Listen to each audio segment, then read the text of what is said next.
میں بہک سکوں یہ مجال کیا، میرا رہنما کوئی اور ہے۔ نحمدہ و نصلی علی رسولہ النبی الکریم الامین، اما بعد فاعوذ باللہ السمیع العلیم من الشیطان الرجیم، بسم اللہ الرحمن الرحیم۔ قال اللہ تبارک و تعالی فی القرآن الحکیم، ان اللہ و ملائکتہ یصلون علی النبی یا ایہا الذین آمنوا صلوا علیہ وسلموا تسلیما۔ الصلاۃ والسلام علیک یا رسول اللہ وعلی آلک و اصحابک یا نبی اللہ۔ اللہ تعالیٰ کی حمد و ثنا سرور کونین حضرت محمد مصطفیٰ صلی اللہ علیہ وسلم اور آپ کے جمیع آل و اصحاب کی بارگاہ ناز میں درود و السلام کے نذرانوں کے بعد انتہائی عزت اور احترام کے لائق سامعین ذی وقار میرے دینی اور یقینی دوست و بزرگ اور بھائیوں، تفسیر اعجاز القرآن کے اگلے درس کے ساتھ حاضر ہیں، اور آج انشاءاللہ العزیز سورہ طٰہٰ کے دوسرے رکوع کی تفسیر بیان کی جائے گی۔ مجموعی طور پر 16ویں پارے کا یہ 11واں رکوع ہوگا۔ اللہ تبارک و تعالی ارشاد فرماتے ہیں، قال رب اشرح لی صدری ویسر لی امری واحلل عقدۃ من لسانی یفقہوا قولی۔ موسیٰ نے عرض کی، اے میرے رب، میرے لیے میرا سینہ کھول دے اور میرے لیے میرا کام آسان فرما دے، میری زبان کی گرہ کھول دے تاکہ وہ میری بات سمجھ سکیں۔ اس آیت اور اس کے بعد والی 3 آیات کا خلاصہ یہ ہے کہ حضرت موسیٰ علیہ السلام کو جب فرعون کی سرکشی کی سرکوبی کے لیے اور فرعون کی سرکشی کو ختم کرنے کے لیے متعین فرمایا گیا، تو آپ علیہ السلام جان گئے یہ ایک ایسا عظیم کام ہے جس کے لیے مجھے پابند کیا جا رہا ہے، جس کے لیے سینہ کشادہ ہونے کی حاجت ہے، اور آپ نے اللہ تعالیٰ کی بارگاہ میں عرض کیا، ہے میرے رب میرا سینہ کھول دے اور اسے رسالت کا بوجھ اٹھانے کے لیے وسیع فرما دے اور اسباب پیدا فرما دے کہ دیگر رکاوٹیں ختم کر کے میرے لیے وہ کام آسان کر دے جس کا تو نے مجھے حکم دیا ہے۔ میری زبان کی گرہ کو کھول دے، اور زبان کی گرہ کھولنے کا جو معاملہ ہے وہ یہ ہے کہ آپ کی زبان میں لکنت تھی۔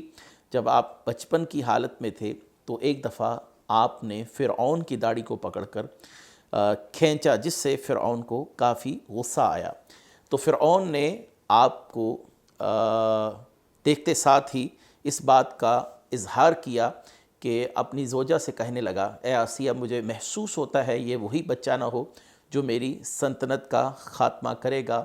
اور ایک روایت میں ہے کہ فرعون نے آپ کو ایک زوردار تماچا دے مارا اور اسے آپ پر غصہ آیا، تو آپ علیہ السلام کو قتل کرنے کا اس نے ارادہ کر لیا۔ یہ دیکھ کر حضرت آسیہ نے کہا، ہے بادشاہ، یہ ابھی بچہ ہے اور اسے کیا سمجھ، اگر تو تجربہ کرنا چاہے تو تو تجربہ کر سکتا ہے۔ اس تجربے کے لیے ایک تشت میں آگ اور ایک تشت میں سرخ یاقوت آپ کے سامنے پیش کیے گئے۔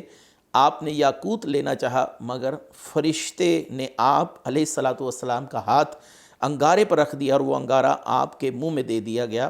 اس سے زبان مبارک جل گئی اور لکنت پیدا ہوئی، تو فرعون آپ کو نہ پہچان سکے۔ اس لیے اللہ تبارک و تعالیٰ نے یہ عمل آپ سے کروایا کہ آپ نے اپنے ہاتھ میں ایک جلتا ہوا دہتا ہوا کوئلہ لیا اور اپنے منہ میں ڈال دیا، جس سے آپ کی زبان میں لکنت پیدا ہو گئی، یعنی آپ رک رک کر کلام فرماتے تھے۔ تو آپ نے دعا کی، یا اللہ میری زبان کی لکنت دور فرما، تو اللہ تعالیٰ نے آپ کی زبان کی لکنت دور فرما دی۔ اور آگے پھر آپ کی دعاؤں کا تذکرہ ہے، وَاجْعَل لِّي وَزِيرًا مِّنْ أَهْلِي هَارُونَ أَخِي، کہ اے میرے رب، میرے لیے میرے گھر والوں میں سے ایک وزیر کر دے، میرے بھائی ہارون کو۔ اور آگے کیا فرمایا، اُشْدُدْ بِهِ أَزْرِي وَأَشْرِكْهُ فِي أَمْرِي كَيْ نُسَبِّحَكَ كَثِيرًا وَنَذْكُرَكَ كَثِيرًا إِنَّكَ كُنْتَ بِنَا بَصِيرًا۔ میرے بھائی کو میرا وزیر کر دے اور اس کے ذریعے میری کمر کو مضبوط کر اور اسے میرے کام میں شریک کر دے، تاکہ ہم بکثرت تیری پاکی بیان کریں اور بکثرت تیرا ذکر کریں، بے شک تو ہمیں دیکھ رہا ہے۔ وَاجْعَل لِّي وَزِيرًا مِّنْ أَهْلِي، میرے لیے میرے گھر والوں میں سے ایک وزیر کر دے، میرا معاون بنا دے۔ حضرت موسیٰ علیہ السلام نے اللہ تبارک و تعالیٰ سے یہ دعا کی کہ میرے بھائی حضرت ہارون کو میرا معاون بنا دے، میرے لیے میرے گھر والوں میں سے ایک وزیر کر جو میرا معاون ہو، معتمد ہو، میرا بھائی ہارون ہو، اس کے ذریعے میری کمر مضبوط ہو، یعنی مجھے ان کے ذریعے مضبوطی اور استحکام نصیب ہو، اور اسے رسالت کی تبلیغ اور نبوت کے کام میں میرا شریک کر دے، تاکہ ہم بکثرت تیری پاکی بیان کریں اور نمازوں میں اور نمازوں کے علاوہ بھی بکثرت تیرا ذکر کریں، بے شک تو ہمیں دیکھ رہا ہے اور ہمارے احوال کو جانتا ہے۔ یہ جو آیت میں نے آپ کے سامنے پڑھی ہے، یہ اپنے اندر مختلف فوائد رکھتی ہے، اس کے اندر بہت سے فوائد ہیں، بہت سے غور و فکر کی باتیں موجود ہیں۔ مثلا اللہ تعالیٰ کی بارگاہ میں حضرت موسیٰ علیہ السلام کا مقام اتنا بلند ہے کہ اللہ تعالیٰ نے ان کی دعا سے ان کے بھائی حضرت ہارون علیہ السلام کو ان کے لیے منتخب فرمایا اور انہوں نے اعلان نبوت کیا۔ بعض مفسرین کا کہنا یہ ہے کہ حضرت ہارون کو نبوت آپ کی دعا سے ملی، لیکن ہمارا نظریہ یہ ہے کہ انبیاء علیہم السلام جو ہیں وہ عالم ارواح سے انبیاء علیہم السلام کے منصب پر فائز ہیں، نبی ہونے کے منصب پر فائز ہیں۔ آپ نے فقط اظہار نبوت فرمایا تھا حضرت موسیٰ علیہ السلام کی دعا کے بعد۔ اور یہ کہ اپنے عزیز کو اپنا جانشین بنانا بھی حرام نہیں ہے، اصل مدار اہلیت پر ہے۔ اگر اولاد اہل ہے تو اسے جانشین بنانا درست ہے۔ اہل آدمی کا اولاد ہونا کوئی ایسا جرم نہیں کہ اسے جانشین نہ بنایا جا سکے، وہاں کسی خارجی وجہ سے یہ فعل نہ کیا جائے گا تو وہ جدا بات ہے۔ دیکھیے کہ حضرت ابو بکر صدیق نے اپنی زندگی میں ہی حضرت عمر فاروق رضی اللہ تعالیٰ عنہ کو منتخب فرمایا۔ آپ کا مشورہ یہ تھا کہ حضرت عمر فاروق رضی اللہ تعالیٰ عنہ کو منتخب کیا جائے بحیثیت خلیفہ، تو صحابہ اکرام نے آپ کی رائے پر اتفاق کیا اور اتفاق رائے سے حضرت عمر فاروق رضی اللہ تعالیٰ عنہ خلیفہ مقرر ہوئے۔ حضرت علی رضی اللہ تعالیٰ عنہ اپنی زندگی میں امام حسن رضی اللہ تعالیٰ عنہ کی تقرری کی بات جو تھی وہ صحابہ کے سامنے پیش کی، جسے قبول کر لیا گیا۔ لہٰذا اگر کسی میں اہلیت ہے تو اسے اپنی زندگی میں نامزد کرنا یہ، یا کسی کو اپنا خلیفہ مقرر کرنا، اپنے بعد اپنے لیے متعین کر دینا کہ میرے بعد یہ شخص آپ لوگوں کے لیے متعین ہوگا، مقرر ہوگا، یہ بات کوئی شرعی طور پر قابل گرفت نہیں ہے۔ اور یہ ہے کہ اللہ تعالیٰ سے دعا کی جا رہی، یا اللہ میرے لیے بھائی کو مقرر کر دے تاکہ وہ میرے لیے معتمد ہو، معاون ہو، میری قوت کا سبب بنے۔ تو اس کا معنی یہ ہے کہ اسباب پر آسرا کرنا یا اسباب کا سہارا لینا یہ توکل کے منافی نہیں ہے۔ انبیاء کو سب سے زیادہ اللہ پر توکل ہوتا ہے، لیکن اس کے باوجود وہ ظاہری اسباب کو اپناتے ہیں، جیسا کہ حضرت موسیٰ علیہ السلام نے اپنے لیے اپنے بھائی کے معاون و مددگار ہونے کا مطالبہ رکھا اور اللہ تعالیٰ نے اسے قبول فرمایا۔ اور یہ ہے کہ آپ کا بھائی اہلیت سے اور آپ علیہ السلام کی جو دعا ہے اس سے ہمیں معلوم ہو رہا ہے کہ حضرت ہارون علیہ السلام جو ہیں وہ اہل تھے اور نیکوکار تھے، اور حضرت موسیٰ علیہ السلام کا مکمل اعتماد ان پر تھا، اور حضرت موسیٰ علیہ السلام نے انہیں اپنے ساتھ رکھنے کی دعا کی۔ تو اچھوں کو ساتھ رکھنا، اچھوں کی صحبت اختیار کرنا، یہ خود انبیاء علیہم السلام سے ثابت ہے۔ اور آگے ایک اور مسئلہ بھی اس سے مستنبط ہوتا ہے کہ وہ یہ ہے کہ اللہ کا ذکر جماعت کے ساتھ مل کر کرنا، بزرگوں کے پاس بیٹھ کر کرنا بھی افضل ہے، کیونکہ انہوں نے کہا یا باری تعالیٰ ہم تیری بکثرت پاکی بیان کریں نمازوں میں، اور نمازوں کے علاوہ بھی تیرا ذکر کریں۔ تو اس کا معنی یہ ہے کہ جو داعی ہو، دعوت دینے والا ہو، اس کو اللہ کے ذکر کے ساتھ ساتھ دعوت کا کام اور اللہ کے دین کی دعوت کے ساتھ ساتھ ذکر کرنا یہ ضروری ہوا کرتا ہے۔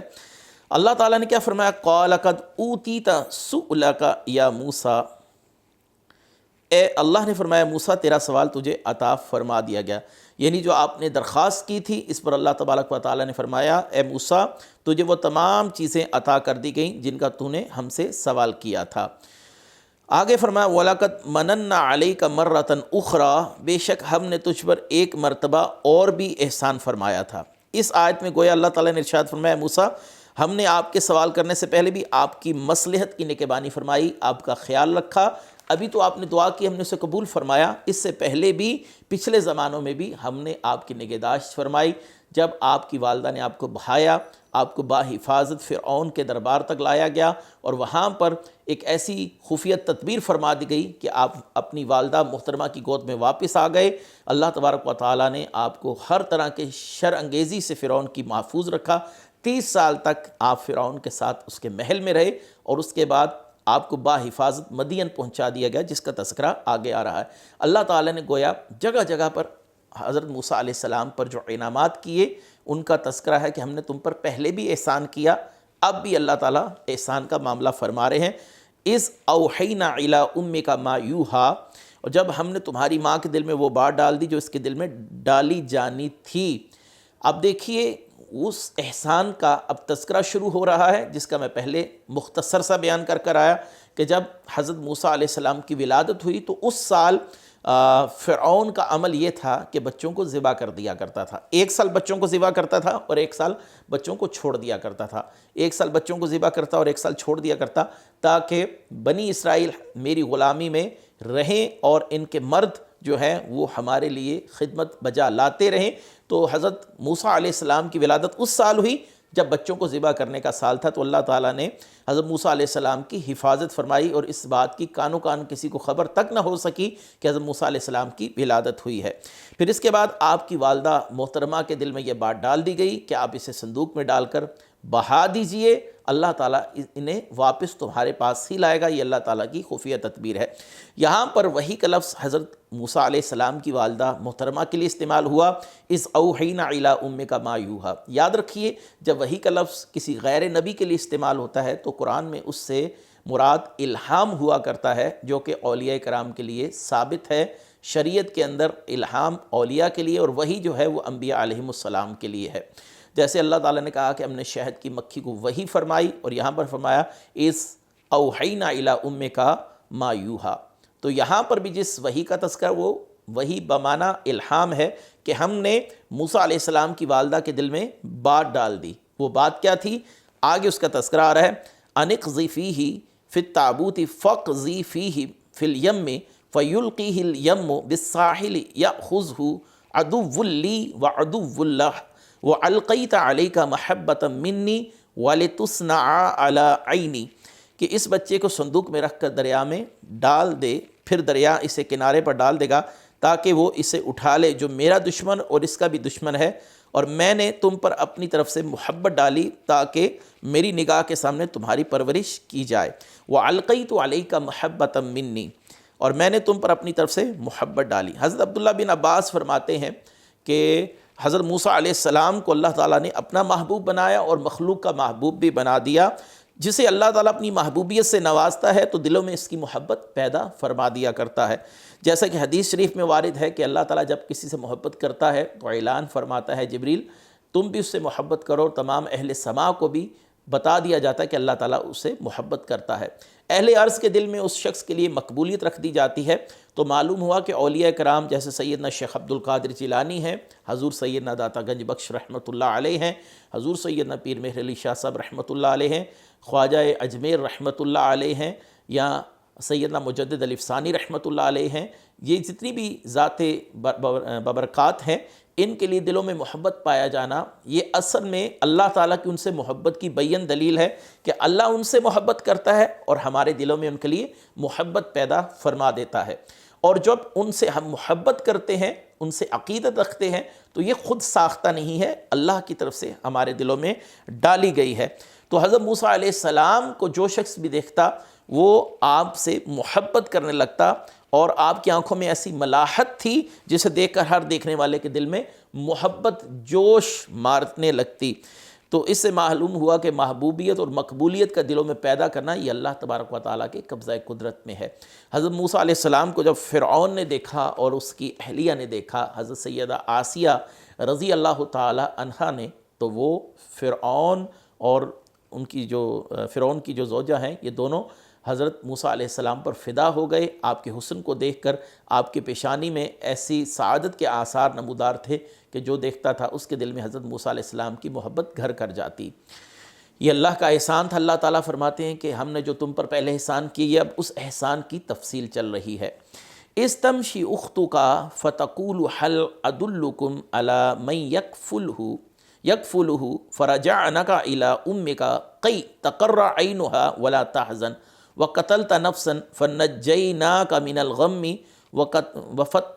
وفتناک فتونا فلبثت سنین فی اہل مدین ثم جئت علی قدر یا موسیٰ واصطنعتک لنفسی۔ جب تیری بہن چلتی جا رہی تھی پھر وہ کہنے لگی کیا میں تمہیں ایسی عورت کی طرف رہنمائی کروں جو اس بچے کی دیکھ بھال کرے، تو ہم تجھے تیری ماں کے پاس پھیر لائے تاکہ اس کی آنکھ ٹھنڈی ہو اور وہ غمگین نہ ہو، اور تم نے ایک آدمی کو قتل کر دیا تو ہم نے تمہیں غم سے نجات دی اور تمہیں اچھی طرح آزمایا، پھر تمہیں کئی برس مدین والوں میں رکھا، اور پھر اے موسیٰ تم ایک مقررہ وعدے پر حاضر ہو گئے، میں نے تجھے خاص اپنی ذات کے لیے بنایا۔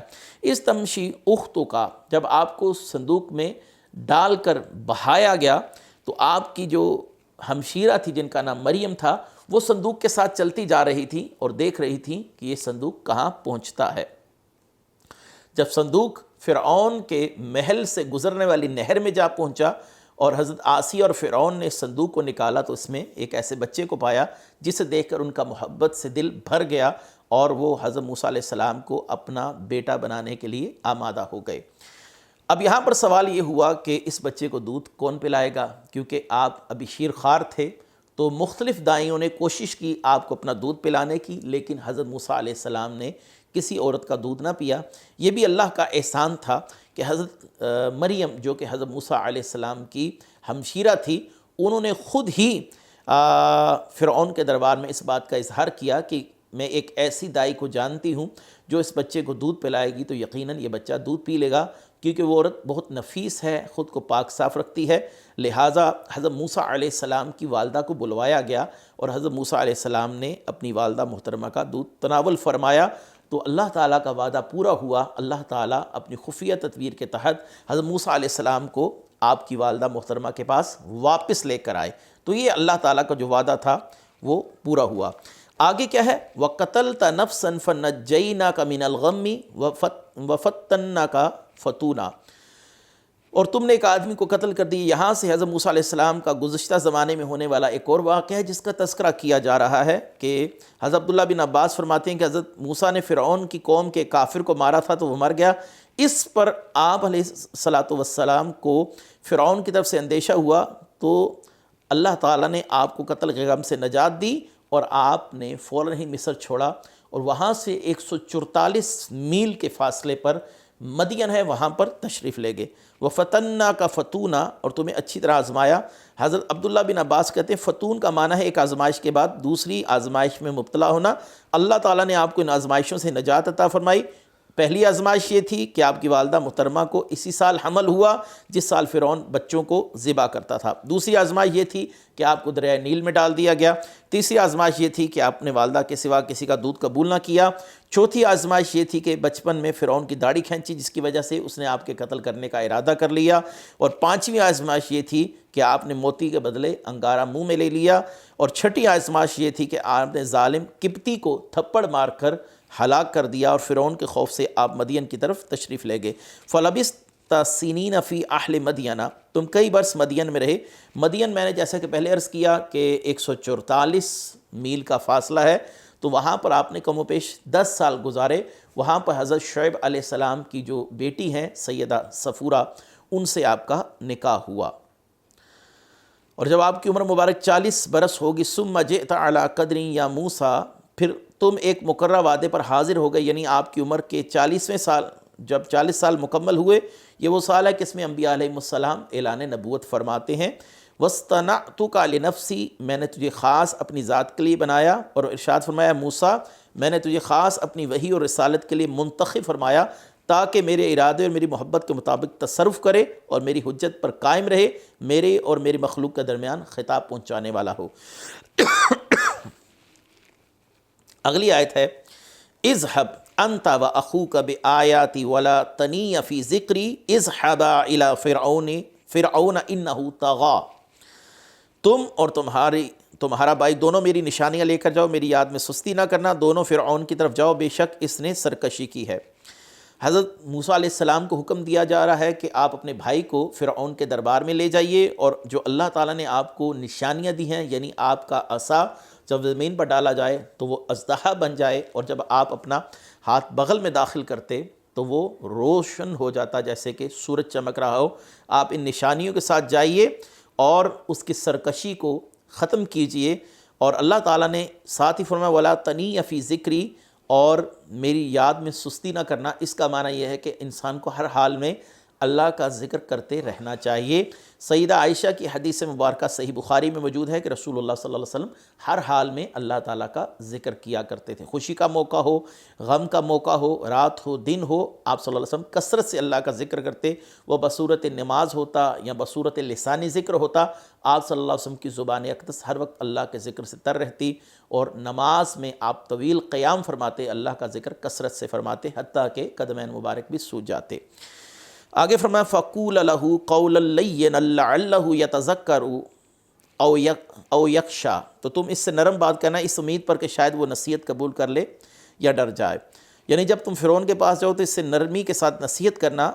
تو مفسرین کے نزدیک فرعون کے ساتھ نرمی کے ساتھ بات کرنے کا جو حکم ہے وہ اس لیے دیا گیا کیونکہ اس نے بچپن سے حضرت موسیٰ علیہ السلام کی خدمت کی تھی، اور بعض مفسرین نے کہا کہ نرمی سے مراد یہ ہے کہ آپ اس سے وعدہ کریں کہ اگر وہ ایمان لائے گا تو تمام عمر جوان رہے گا، کبھی بڑھاپا نہ آئے گا۔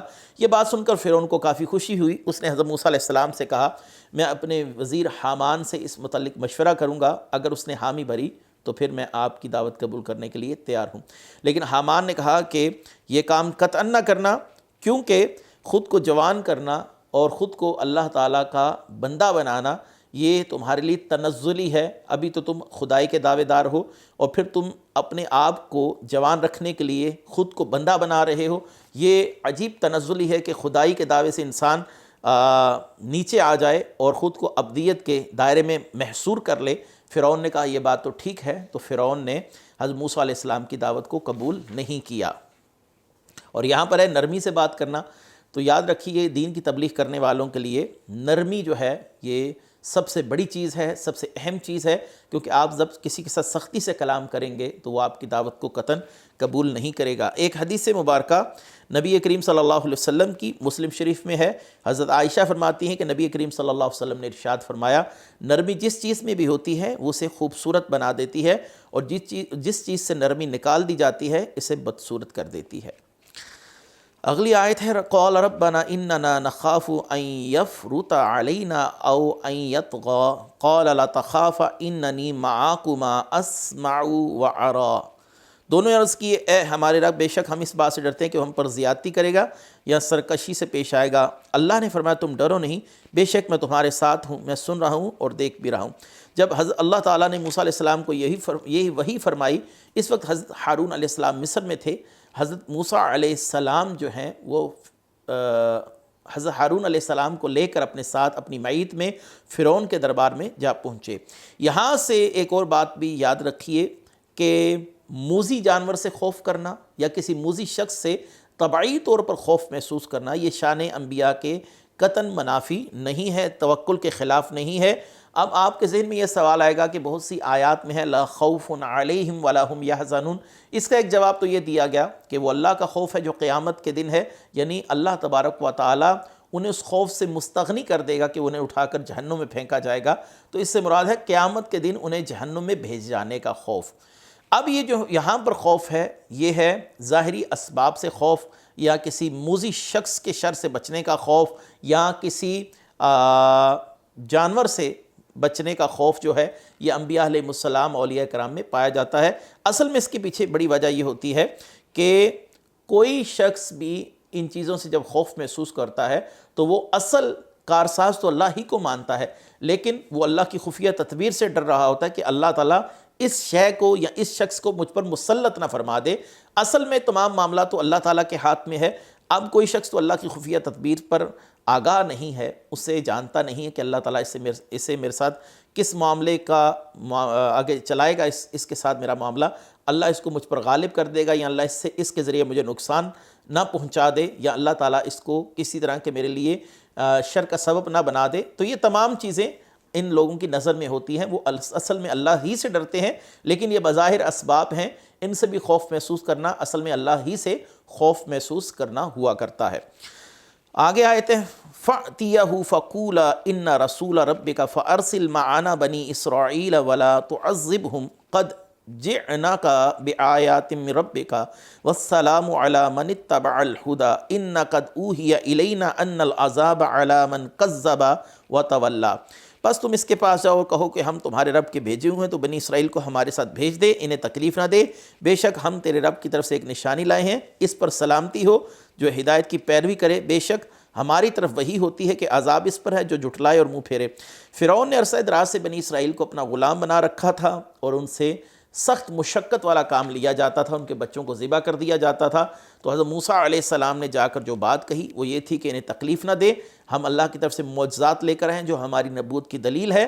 تو فرعون نے کہا وہ معجزات کیا ہیں؟ تو آپ نے ان معجزات کا ظہور فرمایا اور ساتھ ہی فرمایا جو ہدایت کی پیروی کرے اس کے لیے دونوں جہانوں میں سلامتی ہے، وہ عذاب سے محفوظ رہے گا، بے شک ہماری طرف وہی ہوتی ہے کہ عذاب اس پر ہے جو ہماری نبوت اور اس کے احکامات کو جھٹلائے۔ اگلی آیت ہے قال فمن ربکما یا موسیٰ قال ربنا الذی اعطی کل شیء خلقہ ثم ہدی۔ فرعون بولا موسیٰ تم دونوں کا رب کون ہے؟ موسیٰ نے فرمایا ہمارا رب وہ ہے جس نے ہر چیز کو اس کی خاص شکل و صورت دی پھر راہ دکھائی۔ یعنی اللہ تعالیٰ نے ہر چیز کو جو تاثیرات دی ہیں یہ اللہ تعالیٰ کی قدرت کی دلیل ہے۔ انسان کے کان ہیں جن سے وہ سن رہا ہے، اس کی آنکھیں جن سے وہ دیکھ رہا ہے، اس کی زبان ہے جس سے وہ کلام کر رہا ہے، انسان کو خوبصورت بنایا، یہ اللہ تعالیٰ کی قدرت کی نشانی ہے۔ نباتات میں اللہ کی قدرت کی نشانی ہے، جمادات میں قدرت کی نشانی ہے۔ قال فما بعل القرون الاولی، فرعون بولا پہلی قوموں کا کیا حال ہے؟ یعنی جو پہلی قومیں گزر چکی ہیں، قوم عاد، قوم سمود بتوں کو پوچھتی تھی، مرنے کے بعد زندہ کیے جانے کی منکر تھی، ان کا کیا ہوا؟ تو حضرت موسیٰ علیہ السلام کہتے ہیں قال علمھا عند ربی فی کتاب لا یضل ربی ولا ینسیٰ۔ موسیٰ نے کہا ان کا علم میرے رب کے پاس ایک کتاب میں ہے، میرا رب نہ بھٹکتا ہے نہ بھولتا ہے۔ پہلی قوموں کا حال کیا ہے؟ وہ لوح محفوظ میں لکھا جا چکا ہے اور اللہ تعالیٰ انہیں مقررہ وقت پر اٹھائے گا اور ان سے حساب کتاب لیا جائے گا۔ الذی جعل لکم الارض مہدا وسلک لکم فیہا سبلا وانزل من السماء ماء فاخرجنا بہ ازواجا من نبات شتیٰ۔ وہ جس نے تمہارے لیے زمین کو بچھونا بنایا، تمہارے لیے اس میں راستے آسان کر دیے اور آسمان سے پانی نازل فرمایا اور ہم نے اس سے مختلف قسم کے نباتات کے جوڑے بنائے۔ یہاں پر اللہ تبارک و تعالیٰ کی قدرت کی مزید نشانی حضرت موسیٰ علیہ السلام نے بیان کی کہ جس نے زمین سے مختلف انواع کے پودے اگائے، زمین پر راستے بنائے، سمندروں کو چیر کر انسانوں کے لیے راستے بنا دیتا ہے، یہ اللہ کی قدرت کی نشانیوں میں سے ہے۔ آخری آیت ہے اس رکوع کی کلوا وارعوا انعامکم ان فی ذلک لآیات لأولی النہیٰ، تم کھاؤ اور اپنے مویشیوں کو چراؤ، بے شک اس میں عقل والوں کے لیے نشانی ہیں۔ تم کھاؤ اور مویشیوں کو چراؤ۔ ارشاد فرمایا ہم نے جو نباتات نکالی ان میں سے تم خود بھی کھاؤ، مویشیوں کو بھی چراؤ۔ یاد رہے اس آیت میں جو حکم دیا گیا یہ اباحت اور اللہ کی نعمت یاد دلانے کے لیے ہے، یعنی ہم نے یہ نباتات اس لیے تمہارے لیے نکالیں کہ تم ان سے استفادہ کر سکو۔ ان فی ذلک لآیات لأولی النہیٰ، بے شک اس میں عقل والوں کے لیے نشانی ہے، یعنی زمین کو بچھونا بنانا، اس میں سفر کے لیے راستوں کو آسان کرنا، آسمان سے پانی نازل کرنا، زمین سے مختلف قسم کے نباتات اگانا، عقل رکھنے والوں لوگوں کے لیے اللہ کے سانے ہونے اور اس کی وحدت اور اس کی قدرت کی عظیم نشانیاں اس میں موجود ہیں۔ اس کے ساتھ ہی آج کا رکوع ہمارا ختم ہوا، انشاءاللہ اگلے رکوع کے ساتھ پھر حاضر خدمت ہوں گے۔ وآخر دعوانا ان الحمدللہ رب العالمین۔ میں بہک سکوں یہ مجال کیا میرا رہنما